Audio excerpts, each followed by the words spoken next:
It's the Spiwe Show, an idea exchange empowering us to live well, live fully, and love deeply. And now, here's our host, Spiwe. Well, hi, and welcome to the Spiwe Show. Today, our topic is Mountains to Recovery. We're going to take a journey over some really high mountains, through some really dark valleys, and on our journey to recovery from loss and pain and addiction. To help me with that conversation today is my very special guest, who happens to be the president of 9 Mile Communications and is also an accomplished speaker and prolific author, Rob Cabitto. Rob, welcome to the Spiwe Show. Thank you for having me, Spiwe. Well, we are going to start for the viewers who are meeting you for the first time.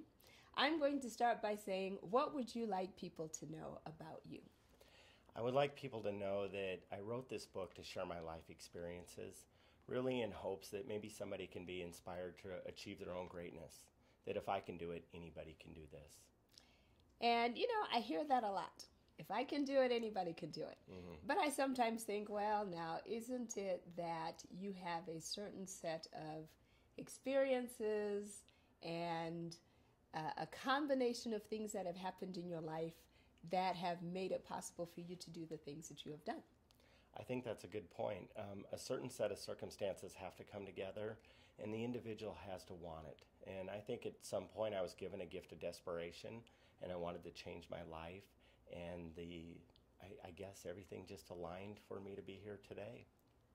So when I think of desperation and the times when I've been desperate, I don't think of that as a gift. And it's an interesting way to put it, because there's something else that I read in your book, and we're going to talk about that. But, you talk about your memories being good memories. And when I read the book, I thought, wow, these are good memories. I don't know. So talk to us a little bit about your philosophy of life, and how is it that you can think of desperation as a gift and a good thing? Well, it's interesting because most of my life, when I would have a memory, I would have a memory of a certain situation, and it was what I considered bad. And a lot of times in my life, I would consider good or bad. Mm-hmm. If I felt good, things were really good in my life. If I felt bad, things were bad in my life.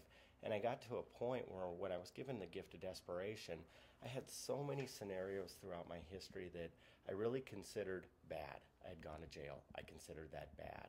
I had lived through sexual abuse. I considered that bad. And so there were so many things when I looked at it and I went, wow, these are really bad experiences. And then as I got further down the road in my life, all of a sudden those things that happened to me, I was able to give back to a community, or able to give back to a person, or able to really change my life and do something different. Had those things that I considered bad not had happened, I'm not sure I would have been in the same position to have the gratitude that I had to be able to give back. And so now when I look back on those situations, I look at them and go, oh my God, I'm so glad that it happened. And I don't think everybody gets that opportunity.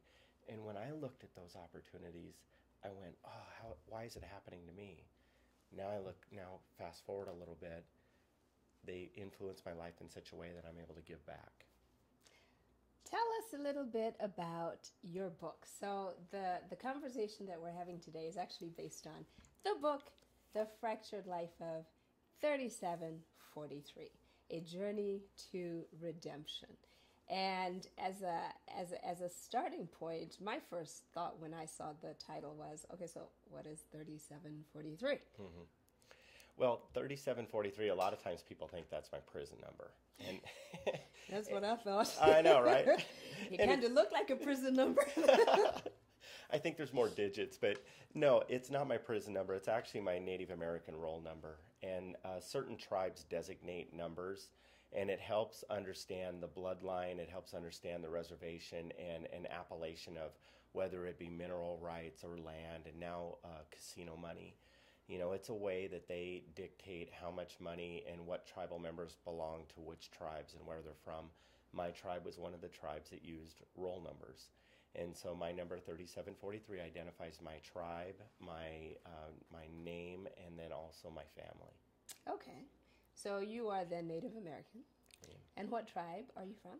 The Karuk. The Karuk. Karuk, Okay. and it means upriver people. And we're from the Klamath River up in Northern California, up on the Oregon-California border. Okay. So now let's talk a little bit about what you do today, because then I want to plunge into some of the dark periods of your past. What is it? So you are the president of 9 Mile Communications now. Mm-hmm. And how long have you been doing that? I've been in technology since 1997. I was on probation when I walked into an office one day and asked for a job, and I told the employer what had happened, and he was very familiar with probation. Mm-hmm. And so he was willing to put me to work, and it was just kind of a crazy experience because the moment I sat down and touched a computer, it just felt like the right thing. And I started playing with the computer and got on the internet, and before you know it, it felt like that's what I was supposed to be doing. And I followed that dream, and I went and got a bachelor's of science degree and got an MBA and worked in the industry with some really high, big players like Cisco Systems. And that led me to starting my own company, and we started installing data communications equipment for retailers around the country, and now we're in the UK and we're doing it in Canada, and it kind of led me to achieve and realize my dream. So in addition to that, you speak. I speak. Is that because of the book, or is that because of 9 Mile, or is it both? It's a mixture of both. I really started speaking mostly in the recovery program, in the recovery community, and then that led me to speaking as a motivational speaker outside of the community, and then that led me to more speaking events that eventually led me to becoming a fairly polished speaker that led me to speaking about different aspects of my own industry and technology. And so it's a good mixture of both. Sometimes I'll speak at events and conferences for technology, and then somebody there will know me from the book or know me from my inspirational speaking, and they'll ask me to do an event for their church or their local service or local charity or whatever it is. And so I do a pretty good mixture of both. So this is a positive time in your life. It is. It is. So let's plunge back into that other time. The darker time. The dark times, yes, the dark times. So, you know, the reason I was so interested in your story was because so often you hear about alcohol abuse, drug abuse, and how difficult those addictions are to get over, get through, get past, move away from. And the fact that you did it, I think, is a testament to your own strength and your own tenacity. And so for anybody who might be watching this, who is either struggling themselves or who knows somebody who's struggling, then, you know, it's an opportunity to say, well, now, if he was able to get past all of these things, then it's possible, right? So let's start with the alcohol and the drugs. First of all, just give us an idea of what kinds of things over the course of your life you have abused. Well, I think I'd turn that around a little bit and say, what didn't I use? Okay. I was one of those people. I would try anything to medicate, anything to kill pain, anything to kind of hide from my own feelings and what I considered reality at the time. And so I did a lot of things. I mean, when we first started, we started with alcohol, and then we went to marijuana, and whatever new drug was introduced at the time, and this is in the 80s, I was willing to do them all. I really didn't have any concept of what they would do or how harmful they could be. I just knew I wanted to do it. And so it led me from one group of people to another, which led me from synthetic drugs to opiates to pills. And so I've done just about anything you can think of. I've done it. Crack. Yes. Cocaine. Yes. Meth. Yes. Pills. Yes. Okay. See, that's about as much as I know. Now we got them all checked off. Now we got them all checked off. Alcohol, of course. Yes, yeah. So the question then, and I thought about this because at the beginning of the book, you start with the gripping, shocking, terrifying scene where you're 4 years old, and your father pours gasoline on you with the intent to set you on fire. Yes. And that was at 4, and then things sort of, they kind of went up and down after that, but you had some pretty dark times. Is there any one thing that you would point to today and say, that was the thing that pushed me over the edge into substance abuse? Or was it just an accumulation of all that stuff?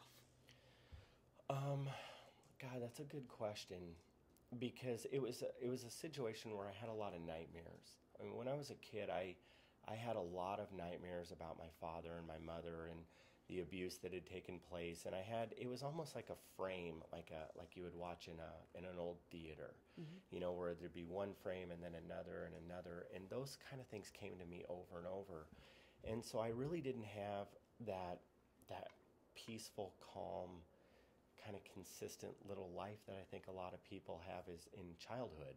Mine was always filled full of chaos and drama, and there was one issue after another.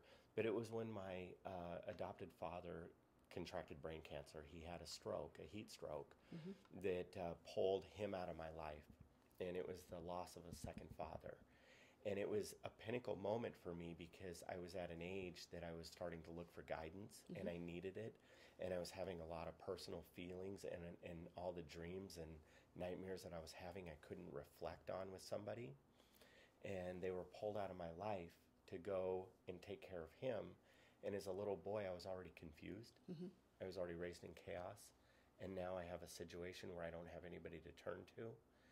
And I didn't know where to go from there.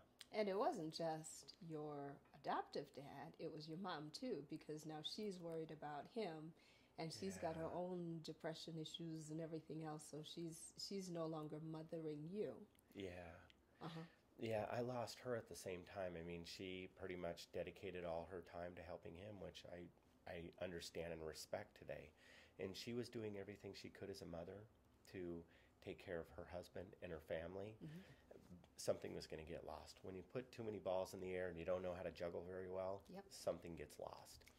Is there a point where, I don't have an addictive personality is how I'd put it. And so I've never experienced addiction to drugs or alcohol, but, I hear this term thrown around a lot, rock bottom.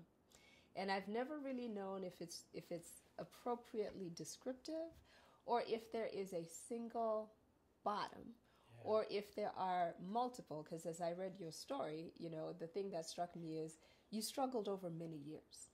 And as I'm reading, I'm fearful for you because I keep thinking, I hope this is rock bottom, because if this isn't rock bottom, then I'm fearful of what's going to happen next. And of course, then, when you got to the point where you had the car accident, I'm thinking, okay, he's going to wake up and it's going to be great and it's going to be happily ever after. And of course, that's not what happened. And then when you were hiding in the apartment from Jamal, who is upset because you robbed his supplier, I'm thinking, okay, this has got to be rock bottom. Hopefully things change at this point. And so my question is, was there a single place that you would point to and say that was the bottom, or were you just sort of bouncing along the bottom and you kind of hit and you bounce and you come back and you hit and you come and you recover and you say you're going to do better, and then you find yourself back down there again? Well, I always had intentions of doing better. I always had the intentions when I would say to somebody, I'm going to do better today, I'm going to get better, I had every intention in the world to make that happen. You meant it. I had no tools to do it. And my rock bottom, I had multiple bottoms. It was almost like an onion. It's like peeling layers of an onion back. And there'd be one bottom, and I'd peel one layer off, and then it'd be another, and then it'd be a different emotional issue or a different physical or mental issue, whatever it was. I was just constantly peeling layers of an onion back. And every bottom I had, I thought was the worst that could possibly be. It wasn't until alcohol stopped working as a solution, because many people looked at alcohol as the problem. If you stop drinking, that's the problem in your life. To me, alcohol had always been the solution to all of my problems. Every time things went sideways, I would drink.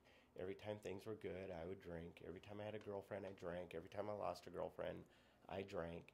It was the solution to everything. The day that it didn't kill my emotions, the pain, that was the bottom of all bottoms. Because I didn't know where I was going to go. I didn't know what I was going to do. It was a bottom that I had never experienced before.